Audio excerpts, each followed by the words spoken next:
Migrants are caged at Tripoli detention center as they await repatriation, or herded at the Tripoli Navy base after being rescued from the Mediterranean Sea. These images and recent reports that migrants are being auctioned off as slaves have forced the Libyan government to respond.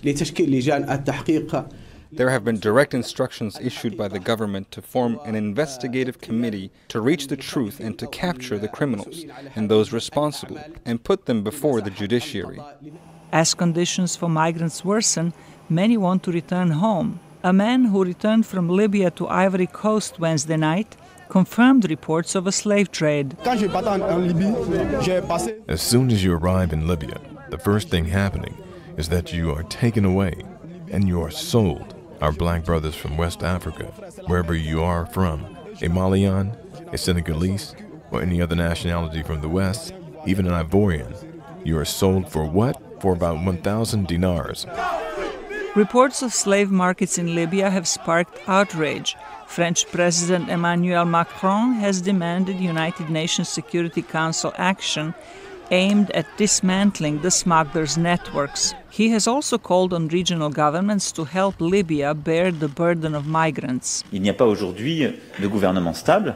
There is presently no stable government in Libya. We're working actively in the framework of the United Nations mediation so that there can be a durable political solution.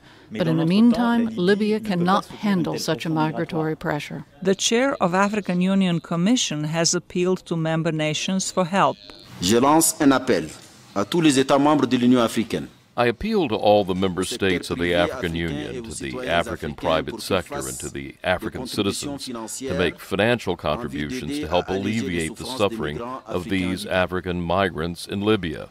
I urge member states that have the logistical means to facilitate the evacuation of these migrants from Libya who wish to be evacuated. Many Africans blame their governments for driving young people to exodus. Depuis les années 60 des indépendances jusqu'à aujourd'hui, si les jeunes Africains. Since independence in the 60s up until today, young Africans prefer risking drowning and going through terrible conditions and go to countries that can ruin their lives in order to escape the terrible conditions they live in.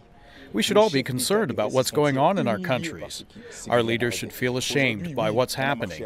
We held rallies in Paris, but we should be holding rallies here too. The International Organization for Migration says close to 9,000 stranded migrants have been returned home this year, only to be replaced by countless others. Zlarica Houk, VOA News, Washington.